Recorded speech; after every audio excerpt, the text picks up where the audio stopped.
les mages, évidemment, si roi nouveau-né il y avait, celui-ci devait se trouver choyé et dorloté dans les fastes et les marbres du palais de Jérusalem. Aussi, lorsque l'étoile disparut à leurs regards inquiets, ils frappèrent chez Hérode.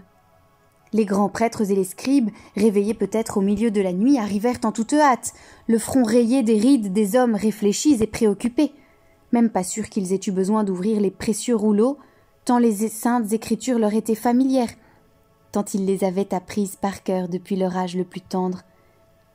La discussion fut âpre, mais on tomba d'accord, non sans un soupçon de fierté, sur la prophétie de Michée et le 2e livre de Samuel. C'est à Bethléem, en Judée, que naîtrait un roi berger. Ils perdirent l'étoile un soir. Pourquoi perd-on l'étoile? Pour l'avoir parfois trop regardée, écrit Edmond Rostand. Sur ce point, au paradis, j'aimerais discuter avec le poète. Il me semble que ce n'est pas pour l'avoir trop regardée que ces chers mages ont égaré l'étoile. Simplement, elle n'était pas dans ce palais royal. Elle n'était pas chez les sages et les intelligents. Bien sûr, il était infiniment nécessaire que les Écritures nous soient ouvertes afin de trouver le chemin qui menait jusqu'au Christ. Et l'humble étoile s'est éclipsée discrète pour laisser place à la science sainte. Elle n'était pas chez elle, dans les ors et les pourpres. Elle n'était pas à l'aise. Qui sait, peut-être s'était-elle rendu compte que le pouvoir, et même celui de la connaissance, pourrait barrer la route à la rencontre de l'enfant. L'étoile avait filé devant la maison, celle des hommes et des femmes de tout peuple, langues et nations, où chacun est chez soi, où il fait bon rentrer le soir, les pieds fatigués et boueux, le dos courbé du poids du jour. Quand ils virent l'étoile, les mages se réjouirent d'une très grande joie. Ils entrèrent dans la maison, ils virent l'enfant avec Marie sa mère, et tombant à ses pieds, ils se prosternèrent devant lui. Oh, stupeur! Comme roi, l'enfant n'avait rien à voir avec tout ce qu'on pouvait imaginer. Et si l'on avait dressé l'oreille, on aurait pu peut-être entendre murmurer nos rois bouleversés et confus. Nous vous croyions sérieux, Seigneur, et nous prenions des airs savants, des mines austères pour essayer de vous comprendre, et vous voilà, un nourrisson au milieu de nous. Nous vous prêtions une barbe blanche ou des airs de prophète maigres et presque effrayants, et vous êtes un enfant joufflu et joyeux, le plus joyeux d'entre nous, de cette joie tellement claire, étincelante et limpide que nous en sommes renversés. Nous vous pensions si sérieux que nous avons failli vous dire, Seigneur, d'aller jouer plus loin. Nous attendions de vous des choses plus difficiles. Et vous voilà, vous, la sagesse éternelle, balbutiant à peine. La puissance de Dieu se livrant, dépendante et fragile, à nos mains salies et calleuses, avec cette allégresse qui déborde.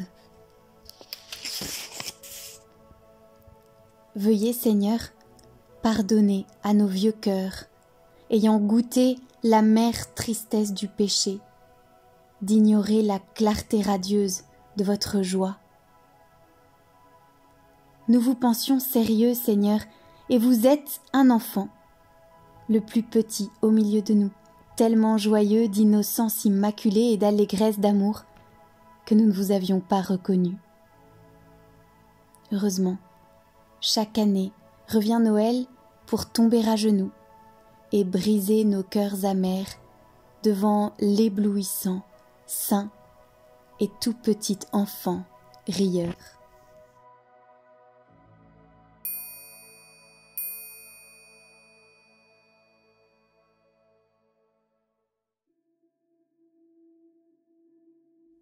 Nous vous proposons d'entrer dans un temps d'oraison. Après un signe de croix, mettez-vous en présence de Dieu, offrez-vous à lui. vous pouvez invoquer l'Esprit Saint. Après avoir fait cela, vous pouvez demander une grâce au Seigneur et prendre un passage de la parole. Nous vous en proposons un. Vous pouvez aussi dialoguer avec le Seigneur. Et enfin, vous pouvez terminer ce temps avec une prière comme le Notre Père ou le Gloire à Dieu.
Ce livre, bijou de fraîcheur de la littérature spirituelle, nous aide à redécouvrir la beauté de notre vocation chrétienne et ainsi rencontrer Dieu à l'œuvre dans notre vie ordinaire. Publié aux éditions de l'Emmanuel, ce livre est en vente 17 € et le lien est en description de la vidéo. Alors si vous cherchez encore un beau petit cadeau pour Noël, ne cherchez pas plus loin, c'est le parfait cadeau pour offrir. Nous remercions l'auteur et les éditions de l'Emmanuel pour leur aimable autorisation de diffusion.